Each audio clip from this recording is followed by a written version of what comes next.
বিগত 2024 সালের ফেব্রুয়ারি মাসে যে পুতুল নাচটি আপনারা দেখেছিলেন, মানব পুতুল ভাইরাল হয়েছিল সারা বিশ্ব, এই যে দুনিয়া কিসের লাগিয়া, সেটার কোরিওগ্রাফার আমি। আমার ফেসবুক নেম মেহেক জিয়া, এমনিতে আমার ডাক নাম হইল জিয়া। আসলে কোরিওগ্রাফিটা সারা বিশ্বেই খুব সুনাম অর্জন করেছে। অতীতে আপনারা দেখেছেন যে পুতুলের মাধ্যমে পুতুল নাচ করেছে। তো ব্রাহ্মণবাড়িয়ার ঐতিহ্যবাহী পুতুল নাচ যেহেতু বিলুপ্তির পথে, আর আমি একটু সংস্কৃতি মানা মানুষ, দীর্ঘ প্রায় 41 বছর ধরে সংস্কৃতির সাথে জড়িত। সেই সুবাদে আমি চিন্তা করলাম যে ব্রাহ্মণবাড়িয়ার লোক সংস্কৃতি যেহেতু বিলুপ্তি হয়ে যাচ্ছে, ঐতিহ্যবাহী পুতুল নাচ, সেটাকে কিভাবে পুনরায় পুনরুদ্ধার করা যায় বা জীবিত রাখা যায় বা আবার নতুন প্রজন্মের কাছে নিয়ে আসা যায়। যেহেতু পুতুল নাচ আমি কখনো করাই নাই, সে বিষয়ে আমি অভিজ্ঞ না, সেই জন্য আমি মানব পুতুল দিয়ে আমি পুতুল নাচটি করিয়েছি। এই যে দুনিয়া কিসের লাগিয়া, আমার Suryamukhi kindergarten and girls high school, ওই স্কুলের 5ম শ্রেণীর বাচ্চারাই ওই নাচটি করেছিলেন এবং সেটা অনেক জনপ্রিয়তা পেয়েছিল।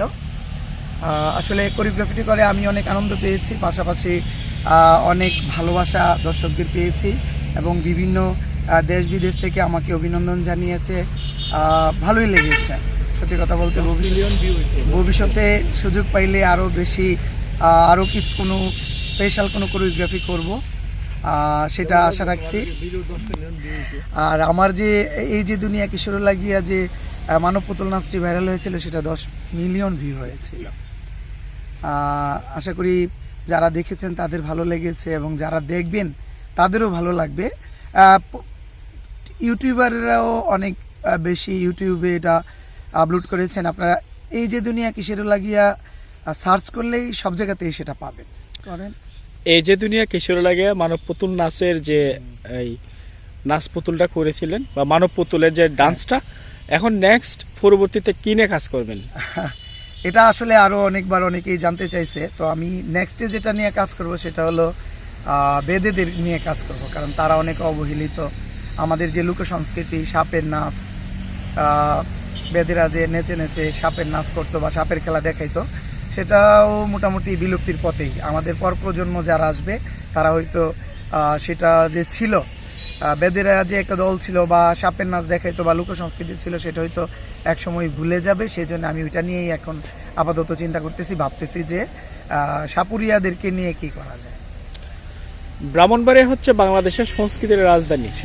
এখন কথা হচ্ছে যে ব্রাহ্মণবাড়িয়াতে সংস্কৃতির নামে কি কোনো অপসংস্কৃতি চালু আছে কিনা, না সংস্কৃতির ধারাটাই এখনো চালু আছে? না, আমাদের ব্রাহ্মণবাড়িয়া সংস্কৃতির ধারা এখনো চালু আছে। উস্তাদ আলাউদ্দিন খাঁ, সুর সম্রাট দি উস্তাদ আলাউদ্দিন, সঙ্গীতাঙ্গন উস্তাদ আলাউদ্দিন খাঁর সঙ্গীতাঙ্গনে আমি দীর্ঘদিন ধরে নাচের প্রশিক্ষক হিসেবে কাজ করছি। আমাদের ব্রাহ্মণবাড়িয়ার লোক সংস্কৃতি বলেন, সংস্কৃতি বলেন, সবটাই চালু আছে, অপসংস্কৃতি চালু নাই। এটা এভাবে বলা যাবে না। সেটা হয়তো বা ব্রাহ্মণবাড়িয়া যদি কখনো যান, গেলে হয়তো বোঝা যাবে, জানা যাবে যে আসলেই ব্রাহ্মণবাড়িয়া সংস্কৃতির রাজধানী। এখানে ব্রাহ্মণবাড়িয়াবাসীর প্রিয় সংস্কৃতি কি? ব্রাহ্মণবাড়িয়াবাসীর প্রিয় সংস্কৃতি ঐতিহ্যবাহী পুতুল নাচ, নৌকা দূর, নৌকা বাইচ যেটাকে বলে, তারপরে মেলা বাণী, সবগুলো মিলেই ব্রাহ্মণবাড়িয়ার সংস্কৃতি। শহীদ ধীরেন্দ্রনাথ দত্ত, অদ্বৈত মল্লবর্মন, যে তিতাশিক্তি নদীর নাম যে লেখক, এছাড়া আরও অনেক গুণীজন ব্রাহ্মণবাড়িয়াতে রয়েছে, না গেলে হয়তো বোঝা যাবে না। ব্রাহ্মণবাড়িয়াতে জনপ্রিয় নাকি একসময় সার্কাসের দলটা বেশি ছিল, সেটা সম্পর্কে আপনি বলবেন? হ্যাঁ, তাদের বর্তমান অবস্থা, ভবিষ্যৎ। উস্তাদ সেমেদউদ্দিন সেমেদ সাহেবের সার্কাস ছিলেন, এখন এটা বিলুপ্তির পথে। একসময় সার্কাস সারা বিশ্ব ব্যাপী সুনাম কামিয়েছে, এখন আপাতত এটা বন্ধ আছে। যেহেতু এখন দেখা যায় যে সবাই সবটা পছন্দ করে না বা এটা বিলুপ্তির পথে। যারা এটা দেখাইতেন করতেন তারা এখন আর নাই, তারা যুগের পরিবর্তনে অন্য পেশা নিয়ে নিয়েছে, তারা এখন ভিন্ন পেশায় অভিমুখী। ব্রাহ্মণবাড়িয়াতে শিল্পী গোষ্ঠী অনেক আছে, মানে তাদের বর্তমান অর্থনৈতিক অবস্থা কেমন? ভালো। ব্রাহ্মণবাড়িয়া যারা সংস্কৃতি লালন করে বা সংস্কৃতি প্রিয় যারা ইয়ে করে, তারা আর্থিক দিক থেকে কখনোই দুর্বল না। সেটাকে সংস্কৃতি মানা মানুষ কখনোই গরিব হয় না, মনের দিক থেকে হলেও অনেক বড় থাকে। অর্থনৈতিক ক্রাইসিস না, অর্থনৈতিক কোনো ক্রাইসিস থাকবে কেন? অর্থনৈতিক ক্রাইসিস এর সাথে তো সংস্কৃতি যায় না। সংস্কৃতির বিষয় হলো ভিন্ন। আর অর্থনৈতিক যে সাবজেক্ট আপনি বলছেন সেটা সম্পূর্ণ আলাদা একটা পার্ট। এখন আপনার ব্রাহ্মণবাড়িয়া সম্পর্কে 1 মিনিট প্রশংসামূলক।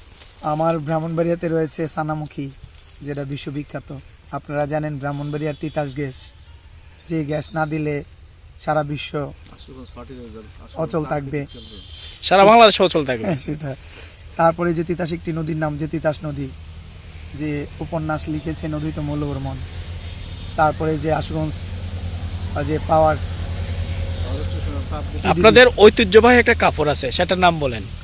আমাদের ঐতিহ্যবাহী কাপড় ব্রাহ্মণ, মানে একমাত্র বাংলাদেশে ব্রাহ্মণবাড়িয়ায় প্রথম এটা শুরু হয়েছিল।